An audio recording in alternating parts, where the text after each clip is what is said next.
নমস্কার। যে বিষয়টি আপনারা আজকের জন্য নির্ধারণ করে দিয়েছেন সে বিষয়টির মূলে আছে স্বামীজিরই নিজের একটি ঋষিপ্রতিম উক্তি। স্বামীজি তাঁর সারাটি জীবনের কর্মপ্রণোদনা এবং সেবাযোগ সাধনার একটি পর্বে এসে এই অনুভূতিতে উত্তীর্ণ হয়েছিলেন। কিন্তু যদি এই বাক্যটির পেছনে ভাবনাটিকে আমরা অনুধাবন করতে চাই তাহলে বুঝতে পারি যে এর পিছনে যোগাসনে মহাধ্যানে মগ্ন যোগীবর বিবেকানন্দের কোন সুউচ্চ আধ্যাত্মিক অনুভূতি বিরাজমান।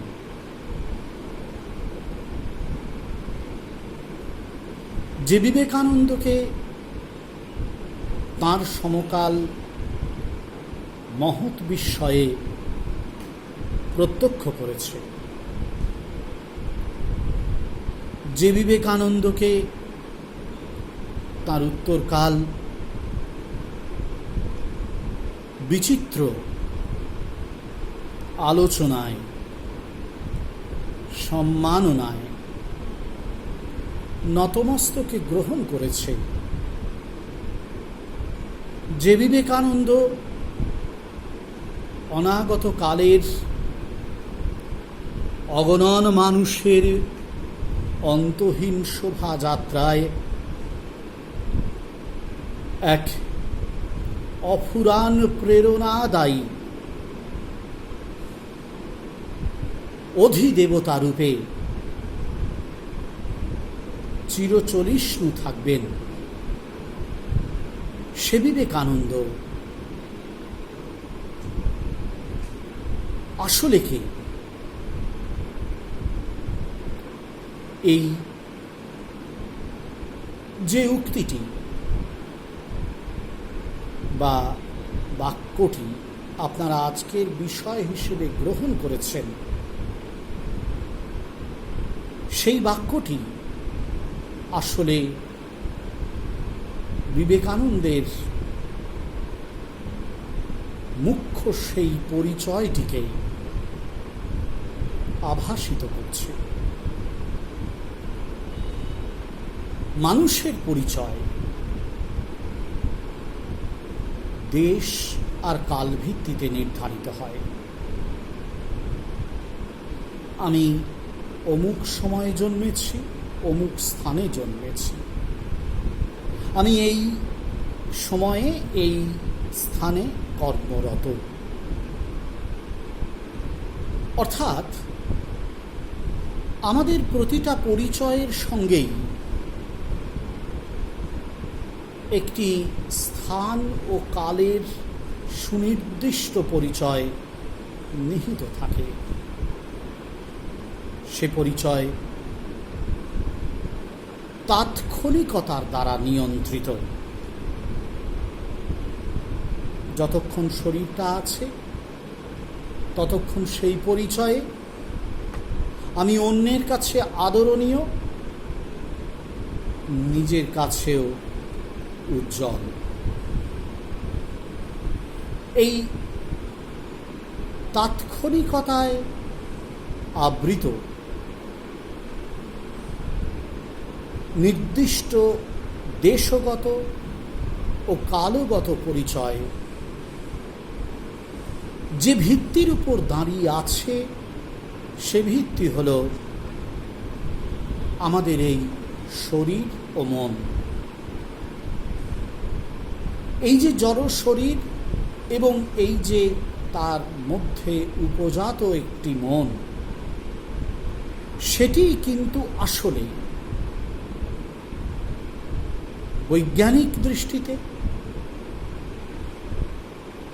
সমাজবিদ্যার দৃষ্টিতে, সংস্কৃতিবিদ্যার দৃষ্টিতে আমাদের উক্ত পরিচয়কে নির্ধারণ করে। আর সেই পরিচয়ের ভিত্তিতে আমরা আমাদের জীবনের মুহূর্তগুলো যাপন করি। কিন্তু একজন মহামানব বা একজন মহাপুরুষের পরিচয় সে তো কেবল এই স্থান ও কালের নির্দিষ্ট গণ্ডিতে বন্দী থাকে না। তাঁর পরিচয় কেবলমাত্র একটি জড় শরীর, জড় মনের উপর নির্ভর করে অভিব্যক্ত হয় না। তাঁর পরিচয়ের, তাঁর অস্তিত্বের গভীর লোক খুঁজতে গেলে আমাদের তাই এই জড় জগতের বাইরে গিয়ে দাঁড়াতে হয়। প্রত্যক্ষতার যে অনুভূতি, প্রত্যক্ষতার যে স্বাভাবিক ফলরূপগুলো আমাদেরকে মাতিয়ে রাখে দিনারম্ভে দিনাবসানে, আমাদের অজস্র সহস্র কর্ম চাঞ্চল্যের মধ্যে সেই প্রত্যক্ষতার বাইরে একটি জগৎ আছে। সেই প্রত্যক্ষতার অতীত এক মহৎ অস্তিত্ব রয়েছে, তাকে খোঁজে কজন। অথচ তাকে খোঁজেন বলেই, তাকে খুঁজে পান বলেই একজন মানুষ মহামানুষ হয়ে ওঠেন। সেই মহামানবতার অপূর্ব অমৃত নিঃসন্ধি এক শাশ্বত ধারায় তাঁর কাল থেকে তাঁর উত্তর কাল অভিস্নাত হতে থাকে, ধন্য হতে থাকে, নন্দিত হতে থাকে। এই ভূমিকাটা বললাম এই কারণে যে বিবেকানন্দের জীবনের গভীরতম পরিচয় পাওয়ার ক্ষেত্রে এমন কথাগুলো আমাদের মনে রাখার জরুরি প্রয়োজন আছে। বিবেকানন্দকে আমরা কত না উপাধিতে ভূষিত করি, কত প্রবন্ধ লেখা হয়েছে বলুন তো, কত বক্তৃতা এরকম আমরা দিয়ে চলেছি দিনরাত।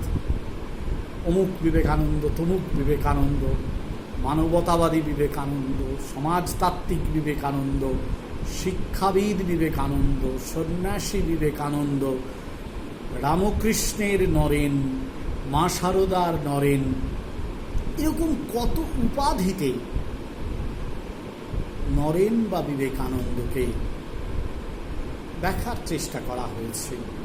তার কালেও, আমাদের এই কালেও, যে কাল আসেনি সে কালেও এমনই চেষ্টা চলবে। এটা ভুল কিছু নয়, এটা দরকার আছে।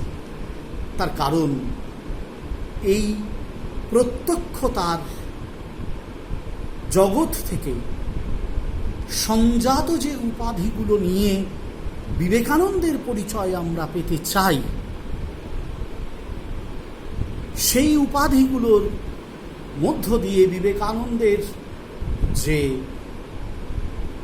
পরিচয় সেটিতে প্রবেশ করতে করতেই একদিন আমরা নিঃসন্দেহে আরেক বিবেকানন্দকে খুঁজে পাব, যে বিবেকানন্দই এই প্রত্যক্ষতায় প্রাপ্ত বিবেকানন্দের ভিতরে থাকা আসল সত্তা, সেই বিবেকানন্দের পরিচয়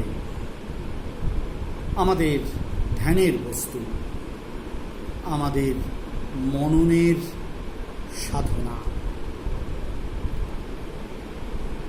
শ্রীরামকৃষ্ণদেবের একটি বিখ্যাত আধ্যাত্মিক দর্শনের উল্লেখ আছে তার নিজেরই কথায়,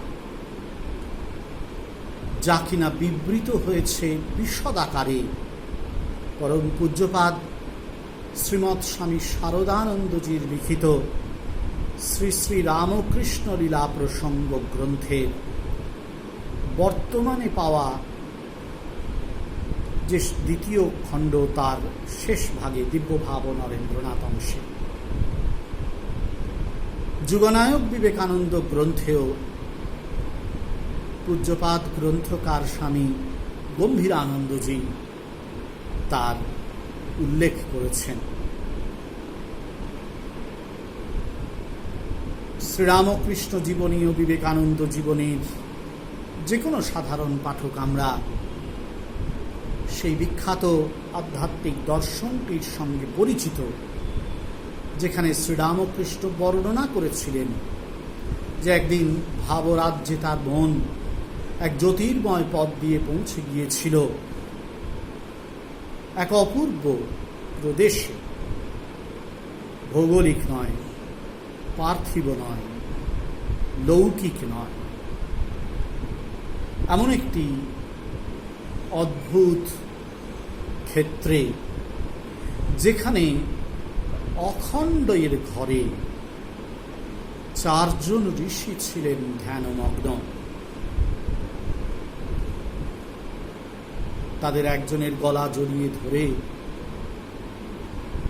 আহ্বান দিয়েছিলেন শিশু আকারে পৌঁছে যাওয়া এ যুগের অবতার, আমি যাচ্ছি, তোমাকেও আসতে হবে। তারপর একদিন দক্ষিণেশ্বরে, তার আগে অবশ্য কলকাতাতে পরিচিতি হয়েছে, দক্ষিণেশ্বরে সেই অখণ্ডের ঘরের ঋষির আবরণ উন্মোচন হল। শ্রীরামকৃষ্ণ তাকে নিয়ে এসেছিলেন এই জগতের কার্য উদ্ধারের জন্য। আমাদের ইন্দ্রিয় দিয়ে আমরা ইন্দ্রিয়গুলো দিয়ে আমরা এই সংসারের সঙ্গে নিজেদেরকে উন্নীত করি, কিন্তু এটা আমাদের আসল অস্তিত্ব নয়। আসল অস্তিত্ব কি? আমাদের ঋষিরা খুব সুন্দর বলছেন, আমাদের উপনিষদে আছে, শ্বেতকেতুকে তার বাবা বলছেন, শ্বেতকেতু তুমি বোঝবার চেষ্টা করো, এই যে শরীর, এই যে বাইরের ভৌগোলিক পৃথিবী, এটা কিছু নয়। তৎ ত্বম আসি, তুমি আসলে সেই। তৎ ত্বম, এই যে তুমি, যখনই আমরা বলছি তুমি, আমি উত্তর দিচ্ছি হ্যাঁ আমি, এখানে এই যে যাকে বলছি তুমি আর যে উত্তর দিচ্ছে আমি, এই দুজনেই কিন্তু ভাবছে যে এই শরীরটাকে বলা হচ্ছে, এই নামটাকে বলা হচ্ছে, যে লোকটা কথা বলছে মন প্রাণ সমন্বিত, একে বলা হচ্ছে তুমি, আর এই উত্তর দিচ্ছে হ্যাঁ আমি।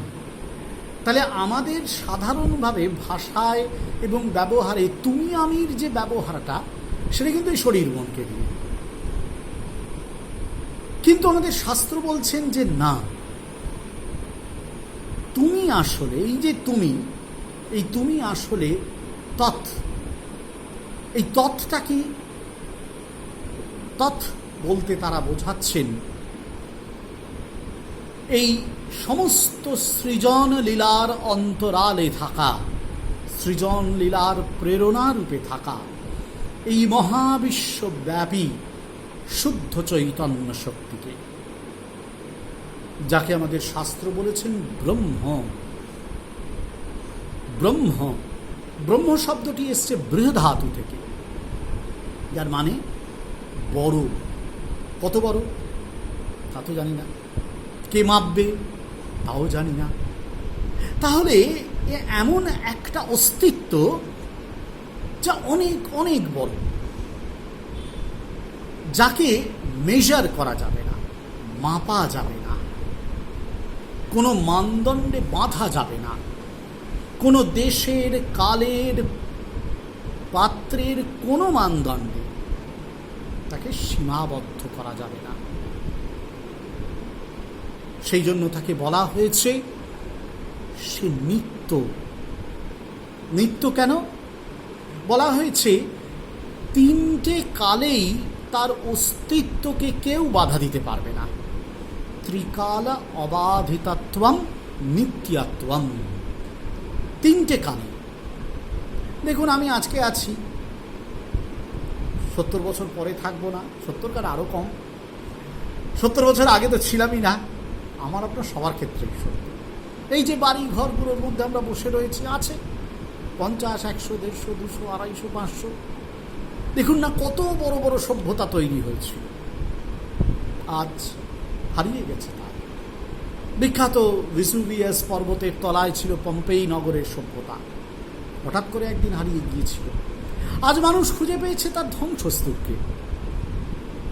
পৃথিবীর সত্যি আরও এরকম কত কিছু তৈরি হয়েছিল, কত কিছু হারিয়ে গেছে।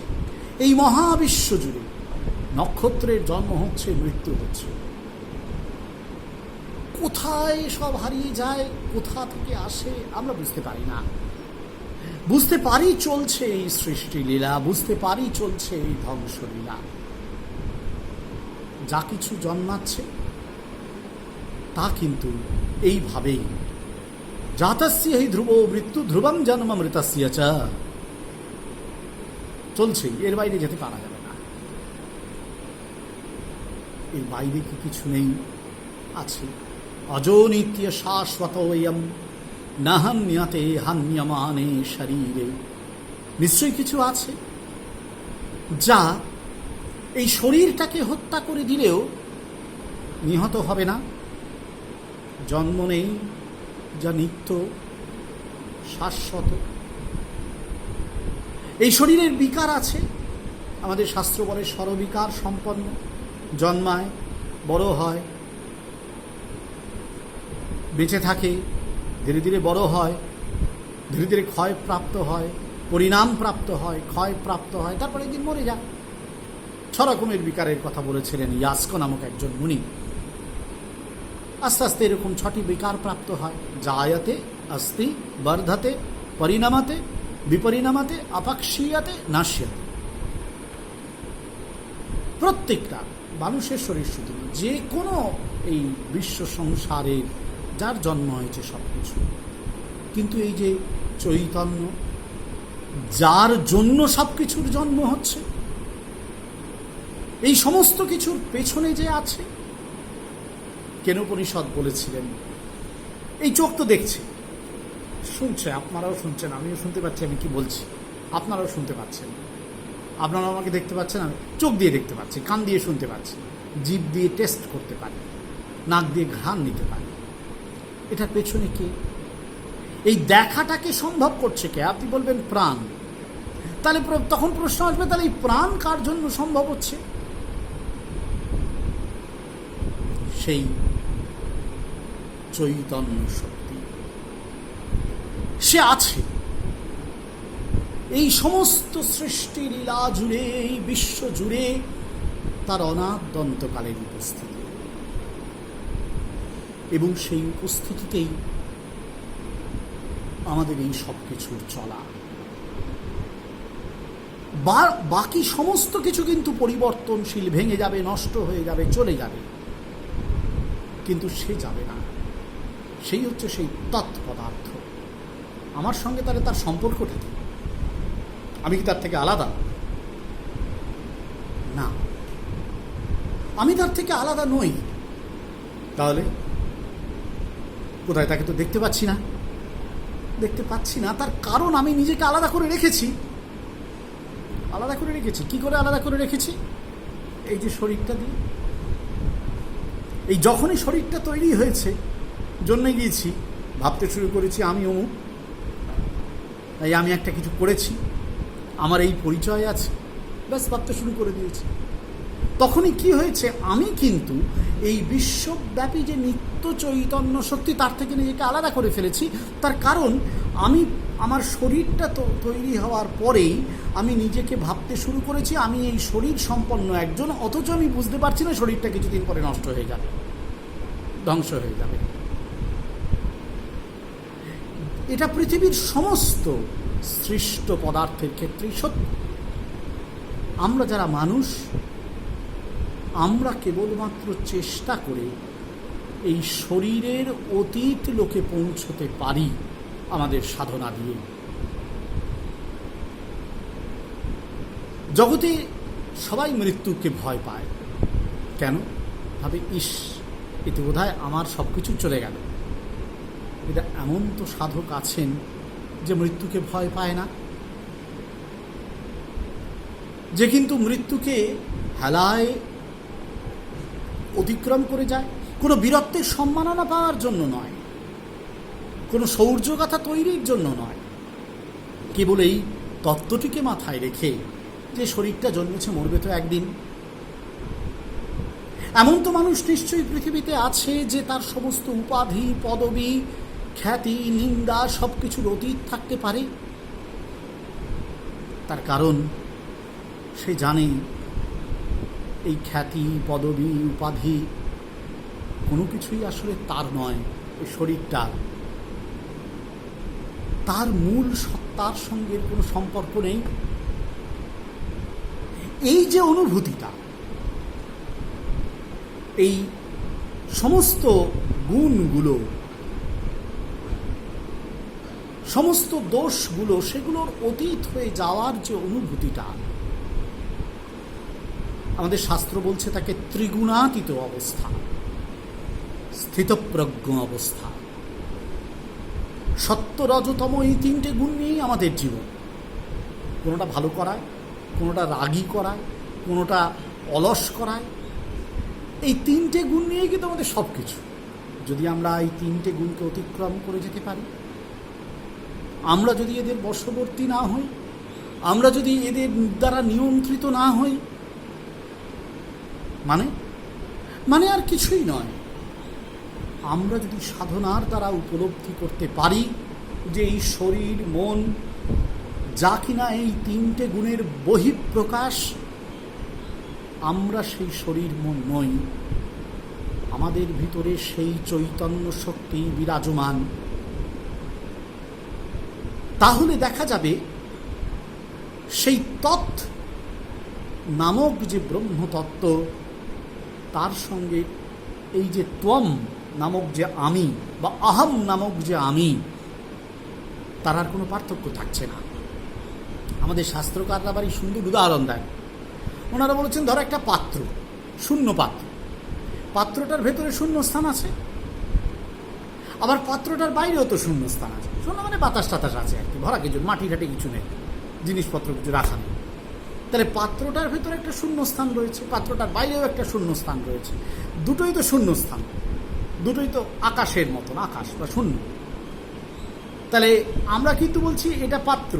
এবার পাত্রটাকে যদি ভেঙে ফেলা যায়, তাহলে পাত্রটার ভেতরের যে শূন্যস্থান আর পাত্রটার বাইরের যে শূন্যস্থান, এই দুটোর মধ্যে আর পার্থক্য রইল না। তার কারণ পাত্রটা ভেঙে গেছে।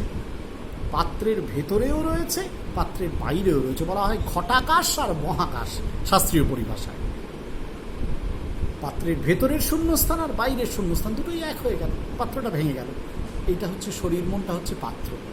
এর ভেতরে চৈতন্য শক্তি রয়েছে, ওটি ত্বম বা অহম, আসল তম, আসল অহম। আমি যে ত্বম বা অহমের কথা বলছি, এটা নকল। এই কারণে নকল, যেটা আজ আছে কাল নেই। ওই এখনকার কালে ব্যবহার হচ্ছে না মাস্ক, মুখোশের মতন। মুখোশটা তো মুখ নয়, মুখোশটা মুখোশই। আমরা ওই জগতে সবাই যেন এই শরীর নামক একটা মাস্ককে নিয়ে এসেছি, আজকের পরিভাষা ব্যবহার করছি। ওটাই আমার ওই চৈতন্যটাকে ঢুকিয়ে রেখে, আমি বুঝতেই পারছি না আছে। আমি তো ভালোই আছি, এই শরীর, মন, ইন্দ্রিয়, খ্যাতি, পদবী, নিন্দা, ঝগড়া ঝাঁটি, হই চই, ভালোই চলে যাচ্ছে, অসুবিধে কী আছে? সবার ভালো চলে না। যারা চলে না যাদের, তারা কিন্তু আসলে কশ্চিৎ ধীরা, শাস্ত্র বলছেন তারাই হচ্ছেন ধী সম্পন্ন ব্যক্তি। প্রত্যেক আত্মা নাম ঈক্ষাৎ, তারাই কিন্তু প্রত্যেক আত্মান নিজের ভিতরে যে এই আত্মচৈতন্যতাকে দেখতে চায়। এবং আবৃত্ত চক্ষু, তখনই তারা নিজের বাইরের জগৎ থেকে নিজের ভেতরের দিকে দেখে। কারণ অমৃতত্বমিচ্ছান, তারা এই মৃতত্বকে অতিক্রম করে অমৃতত্বকে চান। শরীর মনের এই মৃতত্বকে সে অতিক্রম করে তো মরবেই, কিছু করার নেই, তার বাইরে যেতে চায়। যারা সেটা পায় তারাই হয়ে ওঠে মানুষের মধ্যে মহামানুষ, মহামানব। আমরা তাদের পূজা করি, আমরা তার বাইরের জগৎটা দেখি, কিন্তু তার ভেতরের এই যে চৈতন্যের আলোয় পরিপূর্ণ অস্তিত্ব, তাকে অনেক সময় খুঁজে পাই না। বিবেকানন্দ আসলে এই জ্যোতির্ময় চৈতন্যে উদ্ভাসিত নিত্য এক সত্তা। আমরা তাকে বিবেকানন্দ নামে ডাকছি, আমরা তাকে নির্দিষ্ট একটি অবয়বে খুঁজে পাচ্ছি, আমরা তাকে কিছু উপাধিতে নির্দিষ্ট করছি। কিন্তু বিবেকানন্দ বলছেন, এহ বাহ্য, আগে কহবার, এ কেবল বাইরের ব্যাপার। বিবেকানন্দের ভেতরে নিত্য জাগরুক ছিল সেই অনন্ত জ্যোতির্ময় সত্তা। শ্রীরামকৃষ্ণ কেবল তার কাজের জন্য চাবি বন্ধ করে রেখেছিলেন, বলেছিলেন ঠিক সময় খুলে দেয়া হবে, এখন মায়ের কাজ করতে হবে। জীবনভর মায়ের কাজ করে অনূর্ধ্ব 40 যুবক বিবেকানন্দ প্রস্তুত হয়ে গিয়েছিলেন তার শরীরটাকে ছেঁড়া কাপড়ের মতো, জীর্ণ বস্ত্রের মতো ছুঁড়ে ফেলার জন্য। কিন্তু জীর্ণ বস্ত্র তো তার শরীর, সেটা তো বিবেকানন্দ নয়। বিবেকানন্দ কি? বিবেকানন্দ আসলে একটি কনসেপ্ট, একটি তত্ত্ব, যে যাকে শ্রীরামকৃষ্ণ নিয়ে এসেছিলেন কিসের জন্য? এই পৃথিবীর জন্য। নতুন যুগ ধর্ম, নতুন আধ্যাত্মিক বার্তাকে অনাগত পৃথিবীর মানুষের মুক্তির জন্য ছড়িয়ে দিতে। বিবেকানন্দ খুব সুন্দর লিখছেন একটি জায়গায়, তার একটি কবিতার শেষে, চলো প্রভু চলো তব বাধাহীন পথে ততদিন, যতদিন ওই তব মাধ্যম দিন প্রখর প্রভায় প্লাবিত না হয় বিশ্ব, যতদিন নরনারী তুলি উচ্চ শির, নাহি দেখে টুটেছে শৃঙ্খল ভার, না জানে শিহরানন্দে তাহাদের জীবন নূতন। যতদিন না পর্যন্ত মানুষ বুঝতে পারছে, ততদিন কিন্তু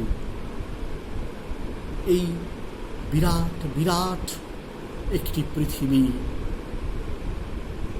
আসলে এই সাধনায়, বিবেকানন্দের দেখানো সাধনায় নিয়োজিত হবার জন্য হয় লাইনে দাঁড়াবে অথবা অপেক্ষা করবে। আমাদের উপায় নেই। নিত্য বিবেকানন্দ, অনিত্য বিবেকানন্দ চলে গেছেন, নিত্য বিবেকানন্দ আজও বেঁচে আছেন। এই ভাবজগতের বিবেকানন্দ আমাদের ধ্যানের বস্তু। বই পড়ে তাকে জানা যেতে পারে, তার বাণী মুখস্থ করে বলা যেতে পারে, তার দেখানো পথে, সেবাযোগের পথে, সেবাযোগের সাধনায় আমরা ঝাঁপিয়ে পড়তে পারি। তিনি চেয়েছেন, কিন্তু সেগুলো কি জন্য? ওই শরীরের অন্তরালবর্তী নিঃশরীর বিবেকানন্দকে অনুভবের জন্য।